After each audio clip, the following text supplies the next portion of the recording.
Good morning, everybody. Good morning from another beautiful day here in the Philippines.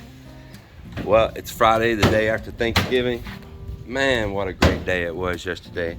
We had a huge group of expats here, immigrants here, and their wives, their partners, and then David, he's rolling single, but he's out here and just man, a good time, and Kenny and Cheryl, man, they pitched in tremendously for all the spaghetti and snacks and bread and stuff for all the kids, and actually David did as well, man. In fact, we got stuff left over that maybe here in the future we'll be able to do another round for the kids. It's holiday season coming up. We got Christmas ahead, we got New Year's ahead, so we got plenty of reasons to pop up and do something for the kids next door again.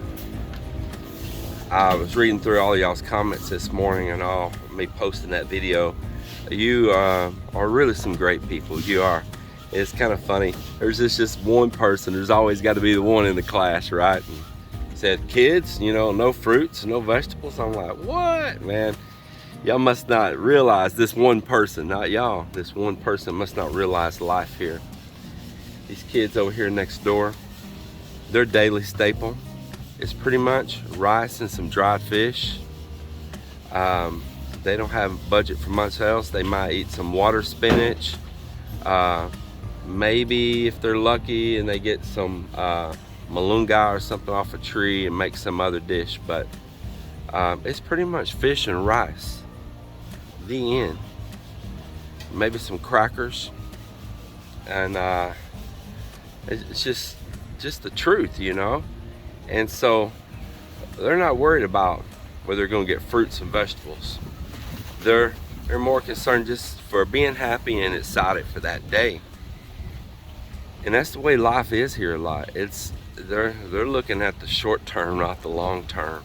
And so the kids here, they just dream of a chance like to go to Jollibee and get Jollibee spaghetti, you know, and things like that. So when somebody in the neighborhood, not just us, others do it too, you know, cook up spaghetti and all, especially like there's a birthday event, the family might really save their money for a while, even borrow money, or maybe even sell something for their child's birthday event. And so they'll buy up the ingredients to make spaghetti, and that's a big thing to them, you know, to have spaghetti. And you must understand that, you one person, you singular person out there that feels like we should have been giving them nutrition. Womp, womp, womp. You're such a killjoy. And now my other viewers don't go, oh, don't let this one person get you. We're gonna educate this one person. So the thing is that it is very exciting for children living in this situation, and whoever you are, maybe you should hop on a plane, come over here, come out to these province areas, or even in the inner city, see how people live here, and then maybe you'll understand a little bit. But since you're probably not going to do that, we're going to educate you right here. And the kids are very excited to get that. Very excited to get that. That is a unexpected blessing and a happy time in their life. Just to get to enjoy some spaghetti with, it's got ground pork in it, it's got hot dogs. They don't use, they're not using meatballs and, you know, beef and all special spices. That's a spicy meatball. They're not getting all that. They're getting hot dog. That's the life here. That's the way they know to eat it. That's the way they've grown up eating it. So just trying to give a little education there on that. The kids were very happy. Kenny and Cheryl got them some other little snacks and candies and, like I say, bread to go along with it. Cokes and all. David pitched in as well, like I said, on that.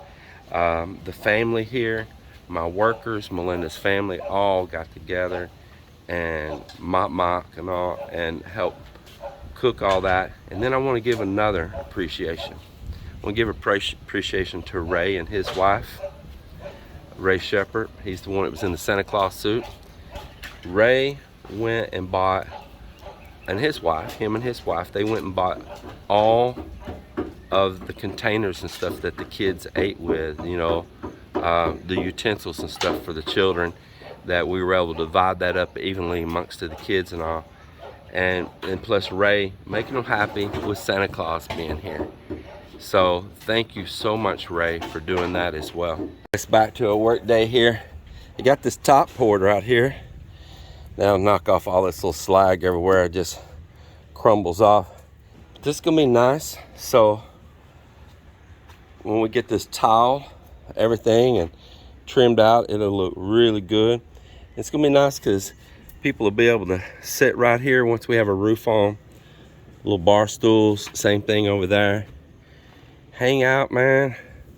Just enjoy. And over here we don't have to worry too much about something falling, hitting anybody, because it has a canopy on the other side.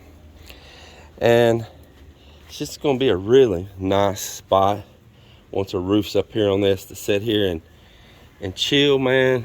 You got this view all around, back over towards the mountains and all over there. Nice air is usually always blowing up here, just like right now. So it's gonna be a really great spot. And just imagine this, there's a CR right around the corner over there that we'll be finishing out soon. And the reason I say that is because an event like we had yesterday that we tried to set up all inside the house, you know, and kind of disrupt our normal arrangement and all, we'll be able to do that right up here on this roof deck. And we'll be able to have a big table up here. I'm gonna have plants all up here, little seating areas made out of native wood and all up here. And this is gonna be a great place to have an event like we did yesterday, a holiday, a party, anything like that. Up here, up on top, and people don't have to go up and down to go to a CR, wash their hands. There'll be a sink up here and all. A really nice place to get up here and enjoy. So right now, we're going to go back in here and work on these water filters. So I'll address that issue. I get the viewers all wanting to help sometimes, and they're telling me how it was my filter leaking. But it wasn't these filters leaking, it's these really poor made fittings right here, and the water's dripping here, coming out, following this around, and then running down like it's on my finger there right now. We did buy the fittings like this right here. I drove to another location and found them, and we are going to be changing these out to PPR. The deal is, the reason I didn't put PPR in between those filters to start with, I couldn't get the fittings. Where I go buy all this PPR at several locations, nobody had the 3/4 inch male fitting right there. And what do? You want to get your water connected up, and you want to use it, but yet you don't have the proper fitting. And so I remembered this other location that has some PPR before, but they never had very much inventory, and they had this like green colored stuff that just did not melt and fuse very good. I said, man, I don't even want to go buy nothing from them. I just didn't like what they had. Even in PPR, you got to watch out. There's different qualities of it. And that green stuff, man, I did not like it. So I said, well, I'm just going to try my luck and drive over there, even though they had a very limited selection. And lo and behold, I first found one piece, no full bins or nothing anywhere, just a random piece I found.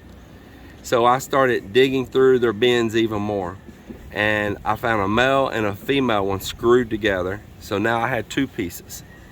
So I got down on my hands and knees flipping through their bins, all back up in there everywhere, and I found a third one. And I dug and dug and dug, and I could not find a fourth one, and I just continued, and I started walking away, and I decided I'm just gonna give it one more look, one more time, and really flip a bunch of stuff over, and found a fourth one. And then we looked to see if there's any more where I could buy some backups. It was none. So 4 is really what I needed to fix this here right now, and 4 is all that I got. Come live here, come build here. read the comment section. Read the comment section of the others down through there that live here and have built or are building here, and you'll see they have the same pains I do. Yeah, fittings that are not made very good. You know, the tolerances are really poor. And if you've got, say, like that housing and the tolerances are off on it, and then you got a nipple there and the tolerance is off on it, now you got a lot of slop. I saw there in the comments that one of our viewers said that when they were building, that the foreman, contractor, whatever, said it took one roll of Teflon tape for each fitting. That is absolutely absurd, but that's about the way it is. So when y'all are going, he put too much Teflon tape, come live here, come live here. That's one of the reasons I want to use PPR, because the PPR, it's made abroad, and a lot of it's out of like Germany and Turkey. A lot of it's made in Turkey and all, and it seems to have really good tolerances. And so not only is the PPR higher quality, but as far as the material it's made out of, but you also get the benefit of good tolerances on stuff and well fitting. So maybe that'll help you out. And of course, I'm also going to be putting in these unions in between here. Now in my past videos, I was calling these couplers or unions. If you'll hear, I say unions. So somebody's going to correct me and say, oh, those are called unions back in the United States. Yes, they are. But I'm trying to give some people some real simple layman terms that this can be used like a coupler, going in, putting a couple pipes together. You can couple with it, and it's called a union. And if you need to separate, like we need to separate this right now so that we can go in here and make up these PPR pieces in between, well, we can pop it apart right here at that union, and we can pop it apart right here. But let's just say you had a long piece of pipe, a long run, and you need to join together. And then possibly in the future, you might need to take that apart. Well, instead of putting a coupler in, like this coupler, you can instead use a union, and now you have a place to break it apart. So I really suggest to ever so often in some places, put you some unions in. It'll help you out a lot. Now like on this right here, I'm going to have to tighten even that PPR, that nipple is going to have to be tightened here, it's going to have to be tightened here. I could take all the housing loose and flip the housing and all that. But if I put a union in between, I can spin this one independently and I can spin this one independently and then tighten it up here in between. Well, I have been just chilling and taking it easy, and I let Mop do all the work working in here on this. Said, man, you know how to do this, you done enough with me. I'm gonna go downstairs and chill, and you fix this. So there it is, no more leaks. So I was telling y'all, it was not these leaking, it was just those poor fittings. So there it is, PPR. Got a union in the middle, and union in the middle. So now everything's working right. I'll take these off. We have a valve right there where you can shut the pressure off. Take these off now, and I can put the filters in them now. Marvin, he's been painting, putting the primer on all this precast, and it's looking really good. Man, he's been steadily working last week and this week, going around cleaning up all the skim coat, working all the unfinished places, really making this place look tight in the front. I just leave him to it, man. He just steadily stays on it every day, doing a good job. So man, it's gonna help to get those painted in, then come back over them. Well, that's primer, and then we'll come back over with paint afterwards, but it is really looking good. Looks like he ain't got those done over there on the other side. It's hard for me to get over there to show you up close because it's an overhang now, but they're looking good out there. What do you think about that, Cap? That's gonna make a nice little bar top, ain't it? so that roof will come on out up here. And I put fans, but you know what I have, and I forgot to bring them. But whenever we go back to US, I got time. Everything don't have to be done overnight. And definitely around here, it don't happen like that anyway. But I have a bunch of those misters. Oh yeah. I have the tube, the nozzles, everything for a misting system. Yeah.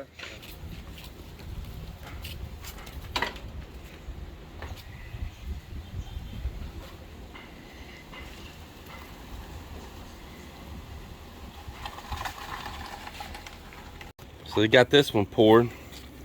Left it rough, that way a tile will attach better when we mortar on there.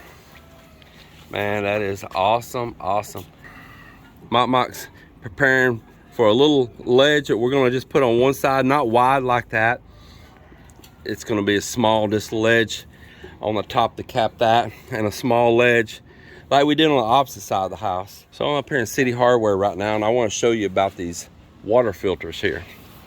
So this is the size of the one that I have right here. And then they've got this big long one right here, these tall ones. You can get a comparison kind of there. It's double the length. It's just twice the length. It's the same dimensions across the top, same inlet and outlet, the same spread. Now, we'll put this back, this tall one, put it back. And I'll show you about the cost I was talking about on those filters. So I'll use, like for instance, I'll grab this filter right here. Filter cartridge, this is the yarn type. 98 pesos. That's what fits in the size like I have. So here's the long one for that big cartridge. Same brand, yarn filter. I'll show you here. This one's 98 for this length.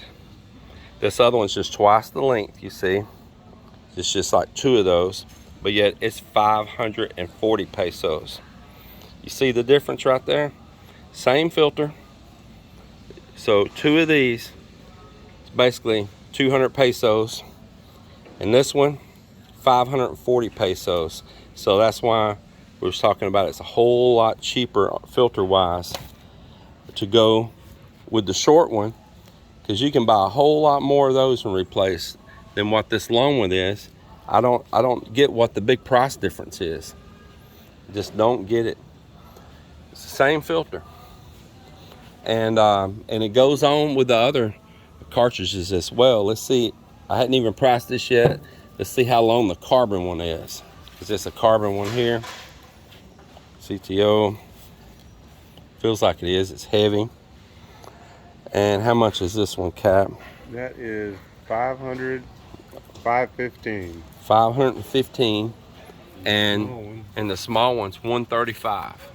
190. 190 for the same one. 190. So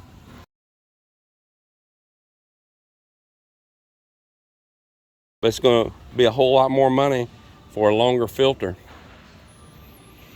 So I just don't know why they make it such a big price difference on it. I don't get it.